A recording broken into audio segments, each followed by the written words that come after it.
আমি তোকে কি সাহায্য করব? ৫-১০ হাজার টাকা হলে ঠিক ছিল, এতগুলো টাকা আমি কোত্থেকে জোগাড় করব?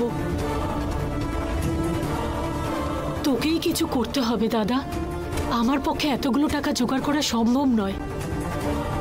তোর বৌদির প্রাণটা তো বাঁচাতে হবে, তুই যা হোক কিছু একটা কর বোন। কি রে দাদা, এতদিন ধরে কাজ করছিস, ১ টাকাও বাঁচাসনি তুই?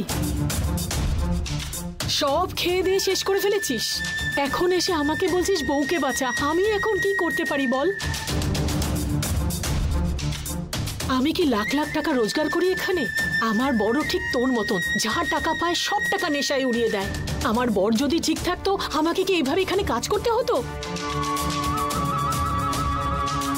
এখন তুই এসে আমার কাছে এতগুলো টাকা চাইছিস, আমি কোথা থেকে জোগাড় করবো বলতো? শিবানী ম্যাডামের কাছে চাইতে পারিস তো। উনি নিজেই এখন প্রচুর সমস্যায় আছেন, ঘুম থেকে ওঠার পরেই কিছু না কিছু প্রতিদিন সমস্যায় পড়েন। এই পরিস্থিতিতে আমি কি করে ওনার কাছে টাকা চাই বল? এসব বললে কি করে হবে? তুই আমাকে ফিরিয়ে দিস না বোন, দয়া করে সাহায্য কর। আর কোনোদিন আমি নেশা করব না, আমি সত্যি বলছি, আর কোনোদিন নেশা করব না। তুই না বলিস না।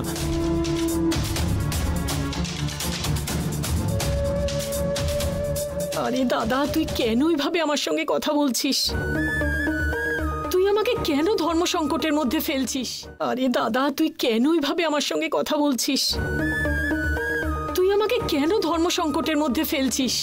এই একবার তুই আমাকে উদ্ধার করে দে বোন, আমি সারা জীবন তোর কাছে ঋণী থাকবো। তুই যদি সাহায্য না করিস, আমার বাচ্চারা মাকে হারিয়ে ফেলবে রে।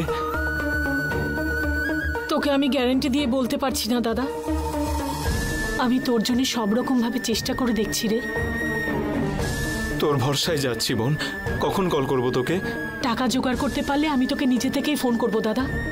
ঠিক আছে বোন, আমি আসছি এখন। ঠিক আছে রে দাদা।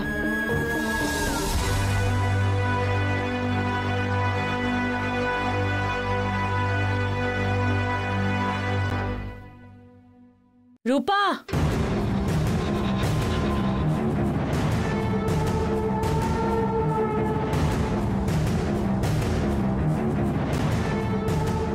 এটা কে রে? আমার দাদা ম্যাডাম। এখানে কি করতে এসেছে? আমার বৌদি হসপিটালে ভর্তি রয়েছে, অপারেশন হবে, তার জন্য ও টাকা চাইতে এসেছিল। ও, এই ব্যাপার।